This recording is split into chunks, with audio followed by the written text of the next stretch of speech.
নমস্কার, সকলকে স্বাগত জানাই আমাদের চ্যানেলে। আপনার দিনটি শুভ হোক এই প্রার্থনা করে আজকের ভিডিওটি শুরু করছি। আজকের ভিডিওতে আমরা কথা বলবো সিংহ রাশির জাতক জাতিকাদের জুন মাস 2026 কেমন যাবে। কালপুরুষ রাশিমণ্ডলের রাশিচক্রের পঞ্চমতম রাশি হলো এই সিংহ রাশি। সিংহ রাশি হলো অগ্নিতত্ত্বের একটি রাশি, আর এই রাশির অধিপতি হলো সূর্য। এবার জেনে নেওয়া যাক জুন মাসে সিংহ রাশির কোন ঘরে কোন গ্রহের গোচর ঘটছে। রাশির অধিপতি সূর্য আপনার রাশির দশম ভাব বা কর্মস্থানে অবস্থান করবে। এটি বুধের সাথে যুক্ত হয়ে বুধাদিত্য যোগে তৈরি করবে, যা ক্যারিয়ারের জন্য কিন্তু অত্যন্ত শুভও হয়। এছাড়াও 15 জুনের পর সূর্য আপনার একাদশ ভাব এবং অর্থাৎ আয় ও লাভ এই স্থানে প্রবেশ করবে। এর ফলে আর্থিক লাভ ও মান সম্মান বৃদ্ধি। মাসের শুরুর থেকে কিন্তু 20 জুন পর্যন্ত মঙ্গল আপনার নবম ভাবে থাকছে। 21 জুন মঙ্গল আপনার দশম ভাব অর্থাৎ কর্মস্থানে প্রবেশ করবে।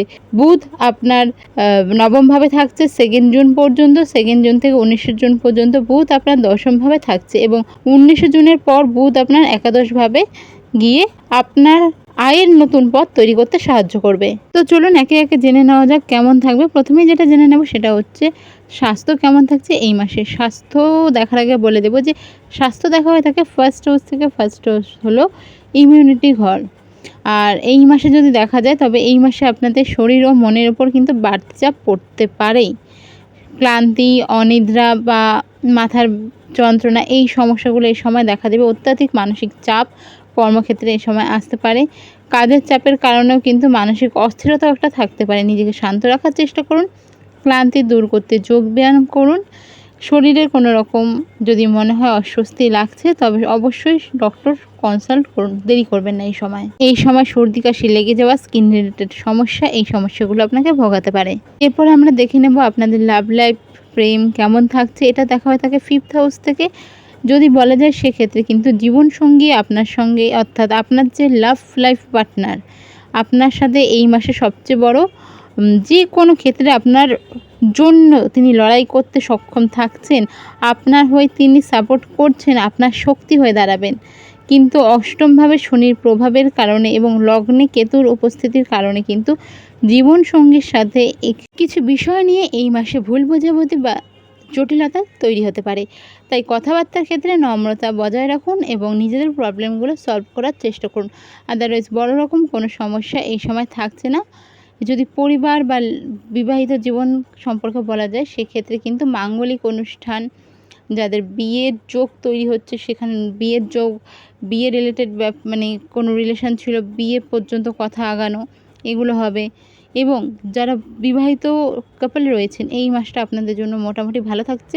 ঝগড়া অশান্তি হলেও তা কিছুক্ষণের মধ্যেই মিটে যাওয়া এবং নিজেদের মধ্যে সুসম্পর্ক বজায় থাকার যে সিচুয়েশন সেটা অবশ্যই থাকবে। যারা শিক্ষার্থী বিদ্যার্থী রয়েছেন তাদের জন্য দেখে নেব এডুকেশন কেমন থাকছে। এটা দেখা হয়ে থাকে 5th হাউস থেকে। এই সময় কিন্তু আপনাদের রাশিতে সূর্যের প্রভাবে আপনাদের এডুকেশনের ক্ষেত্রে কিন্তু ভালো একটা দিক আপনারা পাবেন।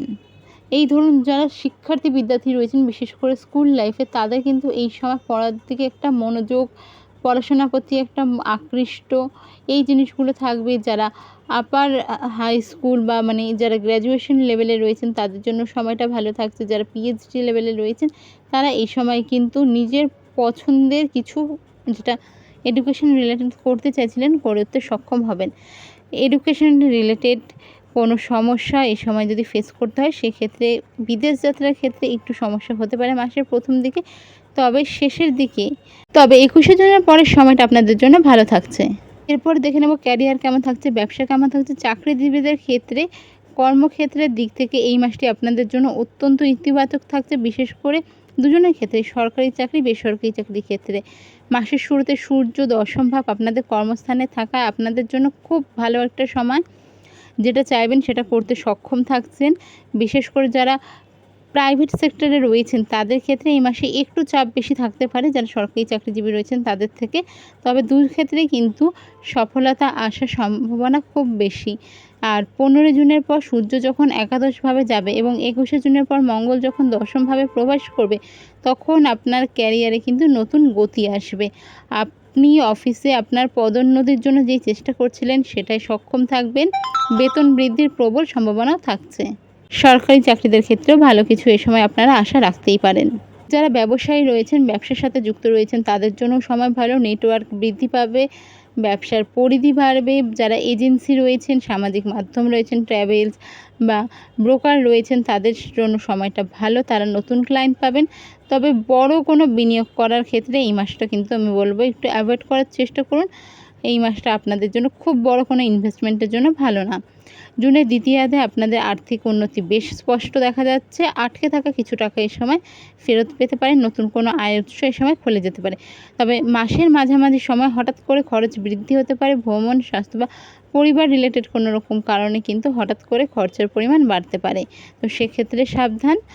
আর এইসব রিলেটেড যদি কোনো কিছু জিজ্ঞাসা থাকে, কমেন্ট বক্স খোলা থাকছে, অবশ্যই কমেন্ট করবেন।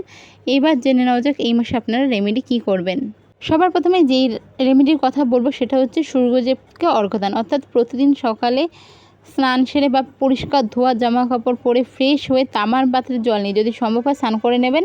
তাতে সামান্য লাল চন্দন এবং লাল ফুল মিশিয়ে উদীয়মান সূর্যকে অর্ঘ্য প্রদান করুন। জল দেওয়ার সময় ওং ঘৃণী সূর্যায় নমঃ এই মন্ত্রে 108 বার জপ করবেন। প্রত্যেক দিন সকালবেলা পিতা বা পিতৃস্থানীয় ব্যক্তির যদি সম্ভব হয় চরণ ছুঁয়ে আশীর্বাদ নেওয়ার চেষ্টা করুন।